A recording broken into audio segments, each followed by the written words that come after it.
ஓட்டு போடுறதுக்கு காசு வாங்கிக்கோங்க அப்படின்னு சொன்னீங்க. ஏன் வாங்க கூடாது? உங்க காசு தானே அவங்க கொடுக்குறாங்க. அவங்க என்ன அவங்க வீட்டு காசா கொடுக்குறாங்க?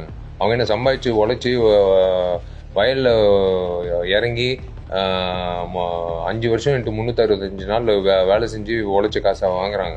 அவங்க சம்பளம் என்ன? ஒரு மாசத்துக்கு சம்பளம் என்ன? ஒரு எம்எல்ஏக்கு ஒரு எம்பிக்கு என்ன சம்பளம்? நீங்க கணக்கு போட்டுக்கோங்க. இன்ட்டு 12 மாசம் இன்ட்டு 5 வருஷம்.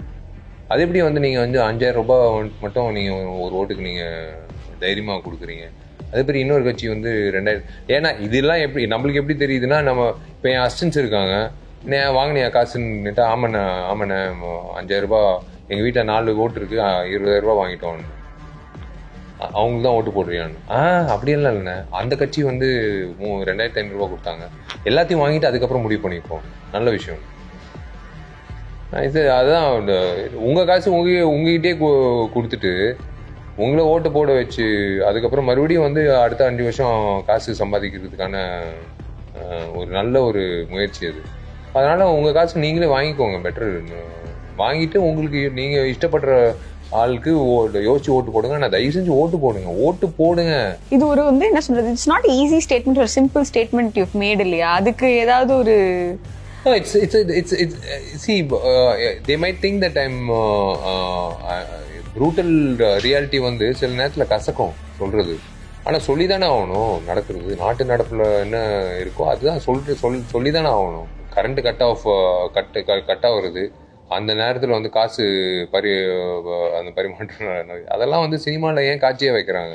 அது உண்மையிலே நடக்கிற விஷயம் தானே. சினிமா மட்டும் என்ன ஏலியன்ஸ் வச்சா நாங்கள் அவங்களோட கதைகள் மார்ஸில் நடக்கிற கதைகளை நம்ம எடுக்கிறோம்.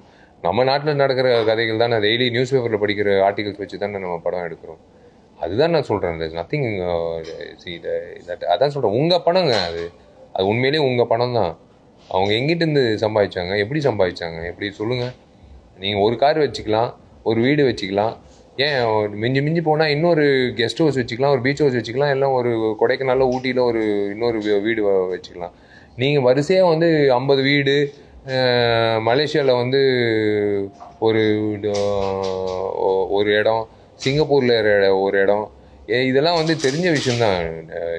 என்ஃபோர்ஸ்மெண்ட் டைரக்டரேட் என்ன சும்மாவா பிடிச்சி தானே எல்லாரையும் உள்ளே தூக்கி வைக்கிறாங்க.